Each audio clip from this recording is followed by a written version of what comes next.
Words shape our reality. They can build bridges or burn them, heal hearts or break them. In the Quran, every word is placed with divine precision, carrying layers of wisdom that go beyond mere language.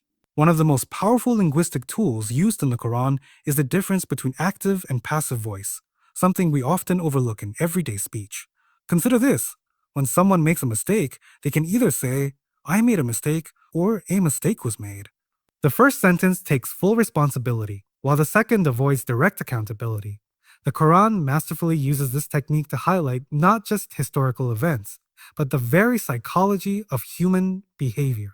In many instances, when nations rejected their prophets, the Quran states it actively. They called them liars. This puts the blame directly on those who denied the truth. But when it comes to Prophet Musa, as the Quran suddenly shifts, Musa was called a liar. Why? Because it wasn't his own people, the Israelites, who rejected him. It was Pharaoh and his followers. This subtle shift in words teaches us a profound lesson.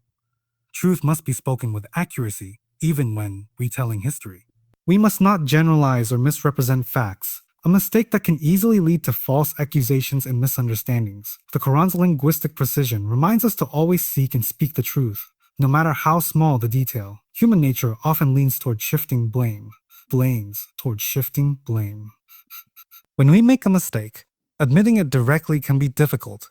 Instead, we tend to rephrase things in a way that distances us from responsibility. The Quran highlights this aspect of human psychology through its careful use of active and passive voice. For example, if a leader makes a bad decision, they might say "mistakes were made" instead of "I made a mistake." The first statement is vague. It leaves room for doubt about who is responsible. The second statement, however, is clear and direct. This is why, when Allah speaks about those who rejected the prophets, He says, "They called them liars." This makes it clear that the people themselves made the decision to deny the truth. They were not forced into disbelief. They chose it. But when it comes to Prophet Musa as, the Quran shifts to passive voice. Musa was called a liar. Why? Because his rejection was different. It was not his own people, the Israelites, who called him a liar. It was Pharaoh and his corrupt followers. This subtle shift teaches us a powerful lesson. Taking responsibility for our actions is a sign of integrity. When we sin, we should not blame circumstances, society, or others. We must own up to our mistakes and seek Allah's forgiveness. The Quran is not just a book of history. It is a guide to better character, showing us the importance of honesty, accountability, and truthfulness in every aspect of life. Every word in the Quran is placed with divine wisdom. Unlike human speech, which often generalizes or overlooks details, the Quran maintains absolute accuracy, even in the smallest linguistic choices. When listing the prophets who are called liars, the Quran follows a pattern. The people of Nuh, the people of Ad, the people of Thamud, the people of Ibrahim, and the people of Lut, they all denied their prophets. The wording clearly attributes the rejection to their nations. However, when mentioning Prophet Musa as, the phrasing changes, and Musa was called a liar. Why? Because unlike the other prophets, Musa's own people, the Israelites, did not reject him as a prophet.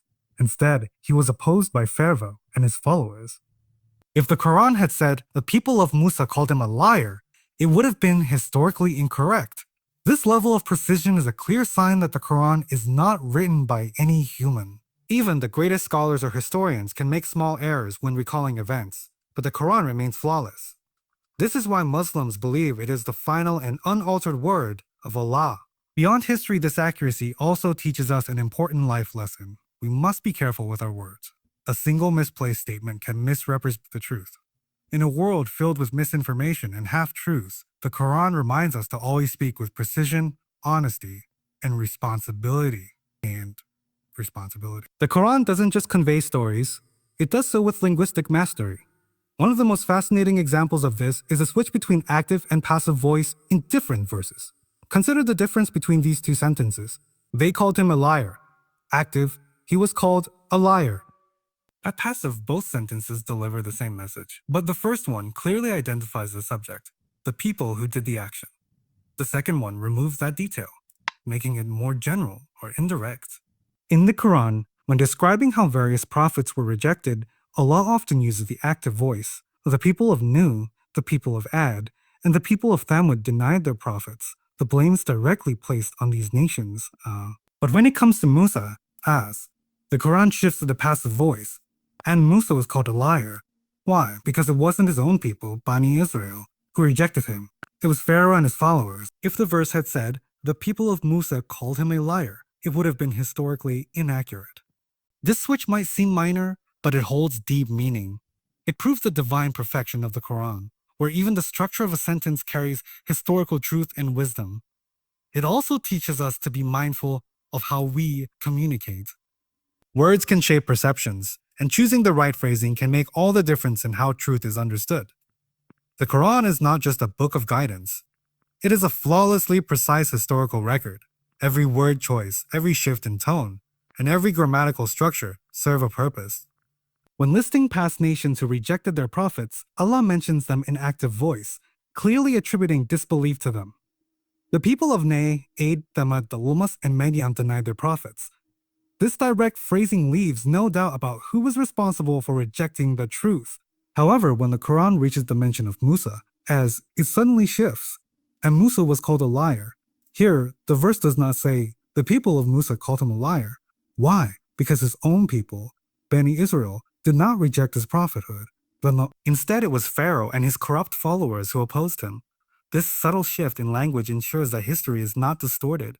Unlike human written texts, which often contain errors, the Quran maintains absolute historical integrity. Every verse, every phrase, and even the structure of a sentence reflects reality exactly as it happened. This level of precision proves that the Quran is not just a collection of moral lessons, it is a divinely preserved record of truth, untouched by human error. The Quran is not just a book of stories and commands. It is a linguistic masterpiece. Every word, every grammatical shift, and every sentence structure carries deep meaning. The way the Quran transitions between active and passive voice is not random. It is deliberate and carries profound implications. Take, for example, the way Allah describes the rejection of prophets. For most prophets, the Quran states they denied their prophets, an active statement clearly attributing disbelief to specific nations. But when it comes to Musa, the Quran changes the pattern, and Musa was called a liar. Why does the Quran make this shift? Because Musa's own people, Bani Israel, did not reject his prophethood. Instead, it was Pharaoh and his corrupt elites who opposed him. The Quran does not generalize. It distinguishes between truth and falsehood with unmatched precision.